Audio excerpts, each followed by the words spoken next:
Well, first of all, we're a small company, so we have to foster the proper environment for creative people.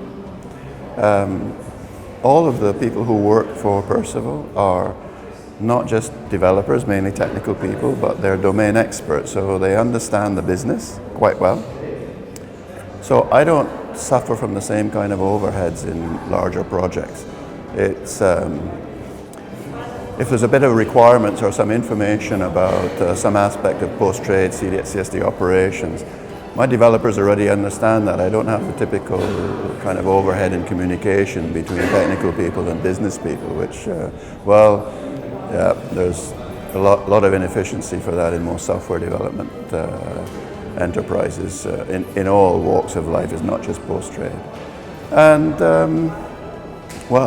over almost 40 years in existence, we have seen so many changes in settlement discipline, in regulations, backwards, forwards, deepening of those regulations and the increasing complexity of the post-trade processes. So as a quite natural response to that, we've had to build our systems to be flexible. And we did it out of, I suppose, what I would call thoughtful laziness, in that we like an easy job when we do an implementation. So we make the system flexible and open so that we have an easier time to implement it. And as a very welcome byproduct of that, it means it's also flexible to the customer's needs, which means our product can go into different markets, different kind of market models, different regulatory environments. And I don't know, it's just that approach worked well for us.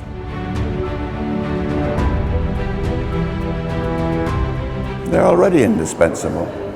I don't see it's almost a meaningless question. At the end of the day, you still need a single source of truth.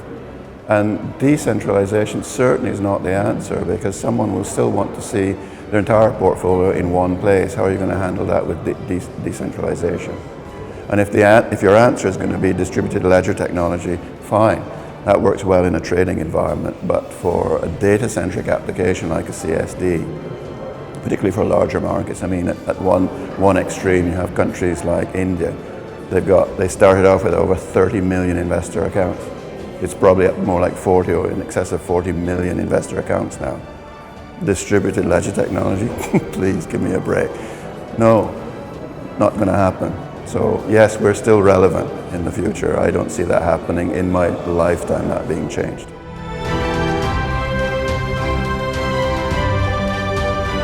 They're all populated by human beings, and human beings share one very important trait, the worldwide. It binds us together. People like to trade. I have something to sell, you want to buy it.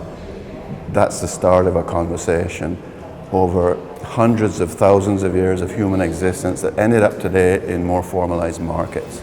So once you're in tune to understanding that about human beings, the venture that we're in, stock exchanges, post-trade processing, man, it's just part of human life.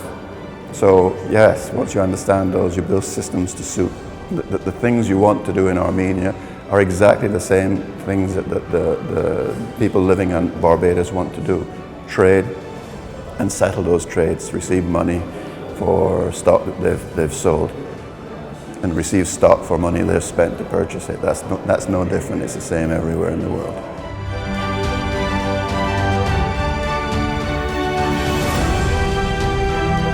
Communication, sharing of information between markets, more openness, bringing them together. So in a way, the panel discussions here are less interesting to me than the networking, getting to know people. I look around at the way people are interacting at the ConFEAS conference, and it's all about networking, making contacts, and out of all the contacts, new contacts you will make at a conference like this ConFEAS, this 30th anniversary ConFEAS conference, some of them will spark very successful ventures, I'm sure.